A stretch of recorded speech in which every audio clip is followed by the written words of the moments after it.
We are the victims of history. We went wrong in our thinking and also in our actions. खड़ी फसल के अंदर से नहीं जा सकते. We have to build our doctrines. We have to build our equipment. We have to build our preparations and training and everything, keeping in view the overall ecosystem and the environment in which we are at work. We did not update and upgrade ourselves. When you defeat them on the battleground, the nation is prepared to have peace with you on your terms. Social media की credibility अब काफी धीरे धीरे करके इरोड हो रही है. Indian army के बारे में भी कई चीजें जो आती हैं वो बिल्कुल ये है कि जिससे हमारी कंट्री की डिफेंस फोर्सेस का मोरल डाउन है. सोशल मीडिया को तो सोशल मीडिया के थ्रू ही काउंटर करना पड़ेगा. Firstly let me thank General Bakshi for the book. And not for the reasons that many of you will say. Why is this book important? And why I consider it to be a very, very great effort? Why do we fight the wars? Is it some vicarious pleasures that we get in killing the adversaries, human resource at the capital? What is it? What do we want to achieve? Whatever our military objectives or political objectives may be, how do we want to achieve it? We achieve it by breaking the will of the nation and defeating its army breaks their will. That is why it is important. When you defeat them on the battleground, the nation is prepared to have peace with you on your terms. So whether it is Ukraine, Russia, or it is second war, it is any war, and at the end of it, it is that you want to do that. But what happens if the people don't have the national will at all? Do we need enemies? One of the major tasks that we neglected and we should have this thing, or to the extent it should have been done, was creating the national will, strengthening it. Way back, about 125 years back, but the one person who rose to do that was Swami Vivekananda. That is, when he say Uttishta Bharata, O India, rise. Idea was this, to create that national will. And I must compliment that in the same tradition, General Bakshi's books, his narratives, his discourses, they may look little outlandish at times, and little one can have his own criticism, but the fact remains that the idea behind that is to know who you are. Understand yourself. Realize your potential, realize your past. Your past will give you an idea that you were able to accomplish what you have been denied by the unfortunate course of history. We are the victims of history, but probably we haven't learned many lessons. It's all very great to say, and it is right. It's true. Our past was very glorious. It is also true that we had everything, the intellectualism, they had the great understanding of war, security, national purposes and others. But probably, in spite of all that, in spite of the economic prosperity of the country, in spite of the huge manpower resource that we had, why is it that we are bruised by the history and the history wronged us?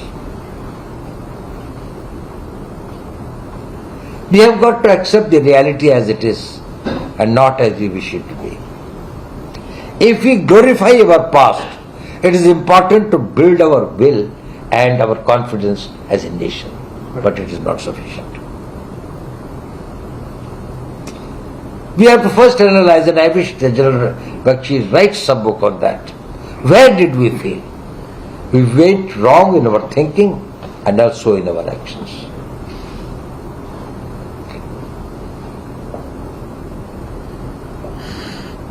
One of the reasons where we failed was that we considered the strategy, the norms, the rules, the values, the laws that will govern your engagement with the adversary will be on your terms, by your precepts, by your thinking. Strategy making or war is never a binary, it's never a singular unitary equation. It is vis-a-vis some objective or an adversary or a chief thing that you want. There is more than one entity. Now I am reminded of the book that Mentor, one of the Greek generals, had written. Some of his memoirs which I have written, which is in one of the books in Vivekananda Foundation, which I read there. Later, who came to be known as Milind in the Indian history. He converted to Hinduism and Buddhism and then to Hinduism. He said that, well, when we came here, we found that was a very strange practice. Whereas we could come on our horses and go across the fields, the Indian soldiers will pass through the lanes because according to their law, according to their traditions, according to their values, they could not this thing, खड़ी फसल के अंदर से नहीं जा सकते, पेड़ नहीं काट सकते, सूर्य अस्त होने के बाद किसी को मार नहीं सकते, युद्ध से पहले शंख बजाएंगे जिस तरफ से आ रहे हैं. Now we thought these are our practices. हम ही क्या लड़ रहे हैं, दूसरा भी तरफ. Is it that we have got to make our strategies, we have to build our doctrines, we have to build our equipment, we have to build our preparations and training and everything, keeping in view the overall ecosystem and the environment in which we are at work. And it is not as we wish it to be. This persistently had been one of our shortcomings. We did not update and upgrade ourselves. When we brought in horses, because others were having it, probably it was a little too late. But then we didn't bring in the sit-ups there. So we were sitting on the horsebacks over the blanket, whereas they could stand on these things and fight with their swords. Or when the gunpowder came, the similar things happened. So we did not adjust to the environment. The slow adaptability of the Indian mind. People who change fast, they are the only one who will be able to leave the adversities behind. We should be very quick. And it should be something that we can do things, we can surprise the people overnight. We do the things and wait for this thing, that is very important. Seriously, I thought.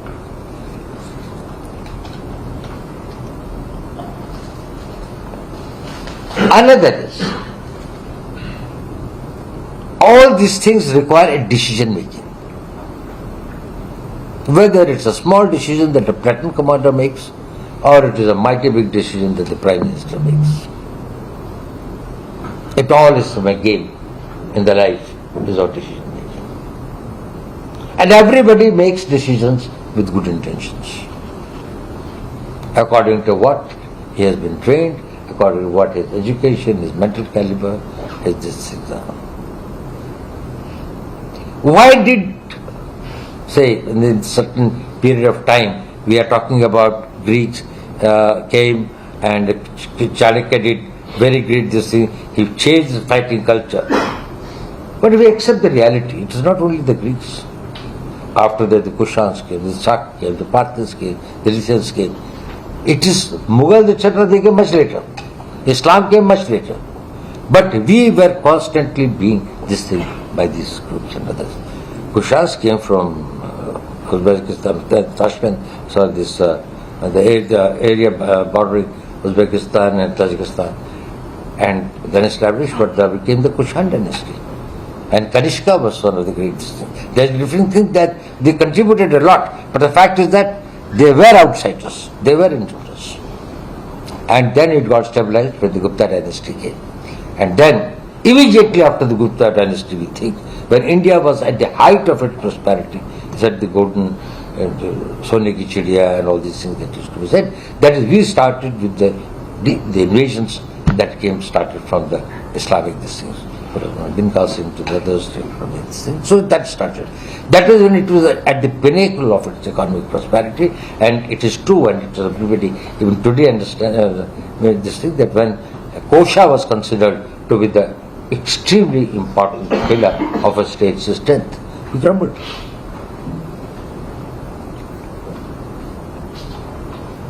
We made wrong choices. And because we thought what will govern the making the choices will again be governed by what we thought. Our sense of righteousness, our sense of what is dharma, our sense of what is correct. And Jan Bakshi gave some very eloquent examples and thought. We did not consider, it's all important, I am not telling they are not important. But what is most important is ultimately the choice, exercising your choice is a function of your capability. It is just like this. What can you buy in the market depends upon how much money you have got in your pocket. You can buy a Mercedes or you can't even afford a cycle.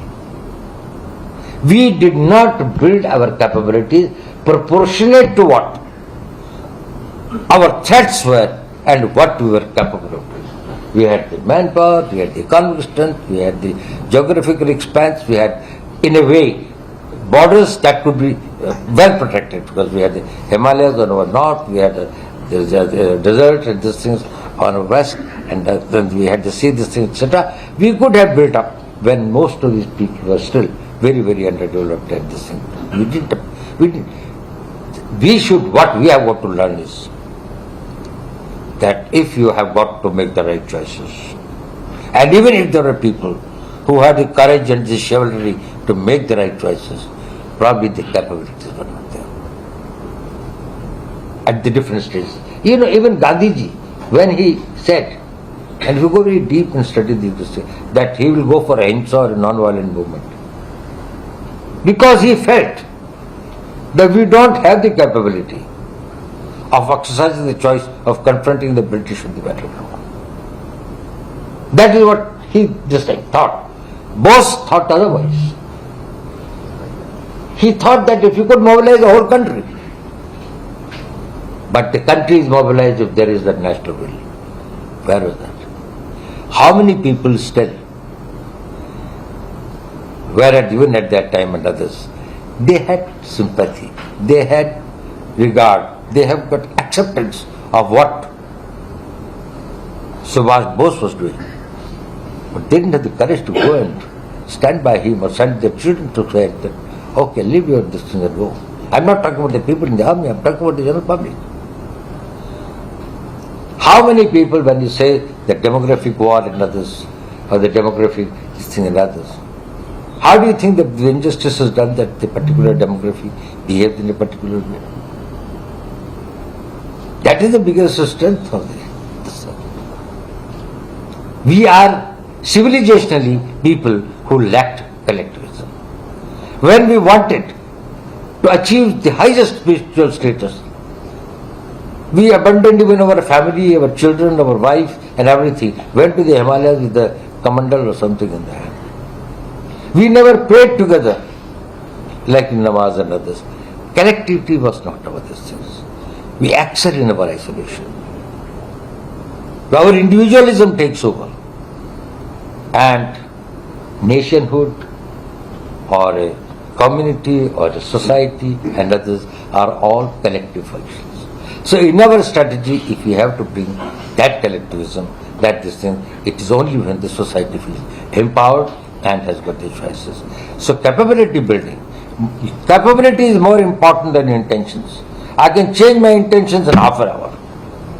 If you say that, well, I've got the choice that I can attack X and achieve my military or political objective, or I can go for a discussion around the table and for a diplomatic talk, I've got both the options open.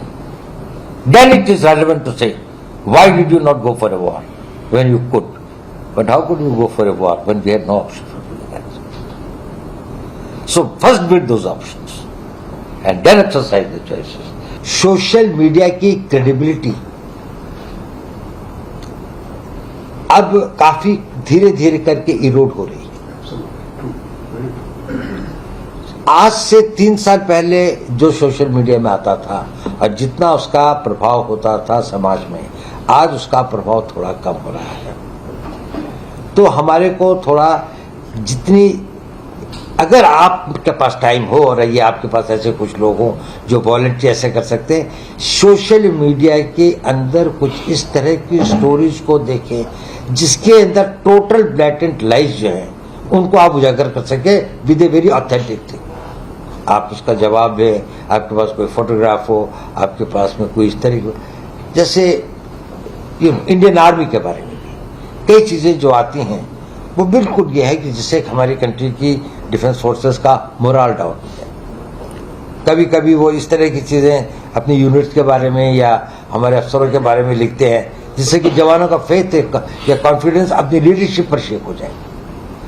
तो आप लोग ऐसे act है इसको strongly register कर सकते हैं। इसी तरह से सरकार के अंदर में कई चीजों के बारे में ऐसा कहा जाता है जो कि बातें बिल्कुल गलत है। तो अगर डिफेंस फोर्सेस के लोग, रिटायर्ड लोग इस तरह से वो करें तो एक वो कर सकते हैं। एक बात यह है कि अगर रिसर्च हो सके और काम करने का टाइम हो, किसी पर्टिकुलर टॉपिक जिसमें आपका इंटरेस्ट भी हो, ये हो, उसमें कुछ करके सोशल मीडिया में कुछ समय समय पर फर्स्ट रिस्पॉन्डेंट्स बने जब कोई घटना घटती है। क्योंकि सोशल मीडिया के अंदर में ये देखा गया है कि मान लीजिए जाए कोई घटना घटी, उसके अंदर में जो ट्रैश आना शुरू होता है वो पहले 4 घंटे 6 घंटे के अंदर में नैरेटिव को डोमिनेट कर देता है। उसके बाद में जो आते हैं उसके ऊपर में इतना अधिक ध्यान लोगों का नहीं जाता। If you could be the first respondents of something that it is this thing. अब ये भी होता है कि भाई अगर आपको कोई चीज रिपोर्ट नहीं करनी है तो आप फर्स्ट रिस्पॉन्डेंट कैसे हो सकते हैं, पर ये हो सकता है। आप इसको किसी चीज को अगर आप सोचते हैं कि जैसे कोई घटना घट जाती है जिसमें यह आया कि फर्ज करिए कश्मीर के अंदर में किसी गांव के अंदर में कोई ऐसी घटना घटी जिसमें सोल्जर्स ने कोई ऐसा काम किया जो कि लोगों ने वो मतलब एक चीज अखबार में है, तो फिर आप अपना सही पर्सपेक्टिव अपना थोड़ा पूछ के अपना थोड़ा सही करके अगर पहले 500-700 आइटम्स जो है उसके अंदर में एक सही पर्सपेक्टिव में एक सही चीजों को अच्छी रूप में बताया जा सके, उसके बाद में जब 3 घंटे के बाद 4 घंटे के बाद में जब बाकी नैरेटिव शुरू होता है तब तक वो स्टिल हो जाता है। और हमारे यहाँ जो ज्यादा रीजनेबल वो आते हैं वो करीबन 12 घंटे 16 घंटे 18 घंटे के बाद है, उसको कोई नहीं पढ़ता। It is very late.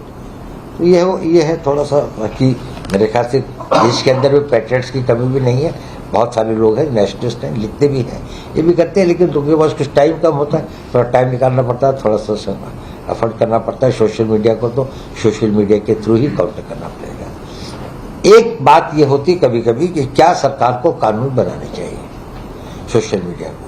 अब कुछ तो है जहां पर किसी की लाइफ का थ्रेट है या कुछ है, लेकिन अगर हम सोशल मीडिया के थ्रू लोगों की आवाज को ये करें उसका नेगेटिव इफेक्ट ज्यादा होगा। शायद इसका धीरे धीरे प्रभाव जो है सोशल मीडिया इतना प्रभावी नहीं रहेगा।